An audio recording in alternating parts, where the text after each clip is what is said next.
पछि चाहिँ मैले तामाङको ब्राइडल लेहंगा सेट लिएर आइसकेको छ। यदि तपाईहरुले पनि ब्राइडल सेट चाहिएको छ भने चाहिँ हाम्रोबाट अर्डर गर्न सक्नुहुन्छ। अनि यो चाहिँ भयो ब्लाउज है मरुन कलरमा गोल्डन स्टोनले वर्क गरेको छ है। भुई गलामा हेर्नुस् यस्तो डिजाइन यस्तो मजाले वर्क गरेको छ। यहाँ मुनितिर कम्बरतिर कस्तो राम्रो छ के हातमा कस्तो राम्रो वर्क गरेको छ है। पछाडिपट्टि चाहिँ यस्तो खाली रहेछ है।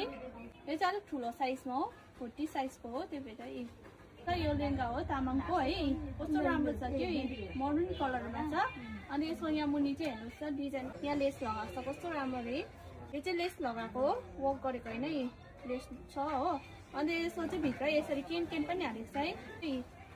यसरी केन हालेको छ। त्यही भएर कस्तो मजाले भिडियो छ के।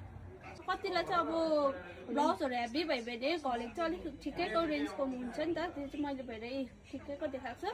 अनि हेभी घलेको पनि हुन्छ हाम्रोमा है। डल्लै सेट चाहिँ हेर्नुस् यस्तो देख्छ है। यो भयो ब्लाउज हो यता घलेको र लेहंगा हेर्नुस् त डल्लै सेट एकदम राम्रो सेट देखिन्छ। यो मरुन कलरमा हो। अन्त यो चाहिँ ब्राइडल बिनाको अरु नर्मल मान्छेले पनि लाउँदा मिल्छ है। अब तपाईहरु कतिजना लाउनु मन छ भने चाहिँ अर्डर गर्न सक्नुहुन्छ है।